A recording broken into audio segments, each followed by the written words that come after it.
Hi అండి, నమస్తే. ఈరోజు ఒక వీడియో చేశాను కదా, మీకు ఉన్న అప్పు ఏదో చెప్పండి, దాన్ని తీరుస్తాము అని.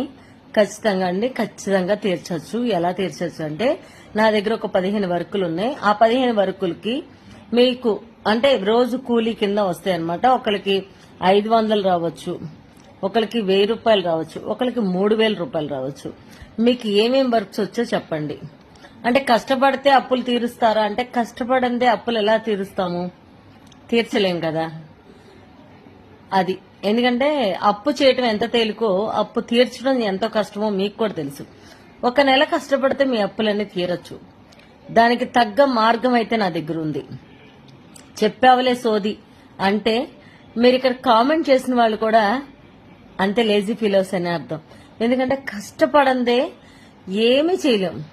ఈ రోజు తప్పించుకోవచ్చు, కానీ రేపొద్దున వాళ్ళ ఫ్యామిలీ మొత్తం మిమ్మల్ని తిట్టుకుంటుంది.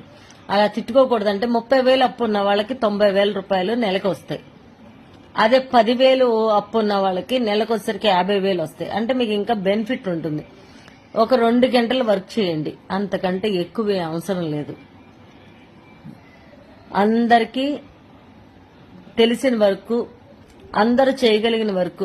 కాకపోతే ఇక్కడ కొంచెం సిగ్గు పక్కకు పెట్టేయాలి. అంటే ఆకుకూరలు అమ్మొచ్చు, మట్టి తోడచ్చు, లేదంటే పెయింట్ వర్క్ ఉంటుంది.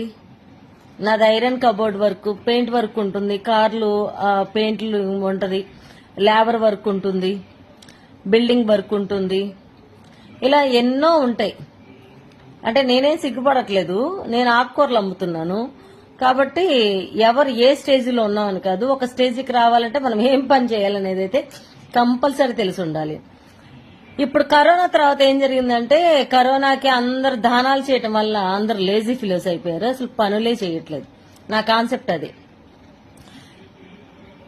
ఒకళ్ళ కింద చేయి చాచుతున్నాం అంటే ఆత్మాభిమానాన్ని మొత్తం చంపేసుకొని మనం చేయి చాచే కంటే ఆత్మగౌరవాన్ని పెంచుకొని ఒక 2 గంటలు కష్టపడితే మన అప్పులన్నీ తీరిపోతాయి. నేను చెప్పగలిగింది అదే. మీకు ఇది సోది అనిపించవచ్చు, ఇంకేమని అనిపించవచ్చు. అలా అనుకునేవాడు అసలు జీవితంలో ఎప్పటికీ ఇంకొకరిని చూసి ఏడవటం, ఇంకొకరిని చూసి అరే నేను ఎదగలేకపోయానే అనుకోవడం తప్ప, ఎదగాలి అనుకుంటే ఖచ్చితంగా నాకు కామెంట్ చేయండి. ఎదుగుదల మార్గం నేను చూపిస్తాను. నాలా మీరు ఉండాలనుకుంటున్నారా? రండి. లంచుతనం, దొంగతనం ఏమీ లేకుండా రాజ్యాల బతికించడం నాకు తెలుసు. చేయగలిగితే మీరు వచ్చేయండి, కామెంట్ చేయండి. అలాగే మీరు బాగుండాలని మనస్ఫూర్తిగా కోరుకుంటున్నా. మీ కృష్ణవేణి. నచ్చినా నచ్చకపోయినా ఇంతే నేను. Bye, good night.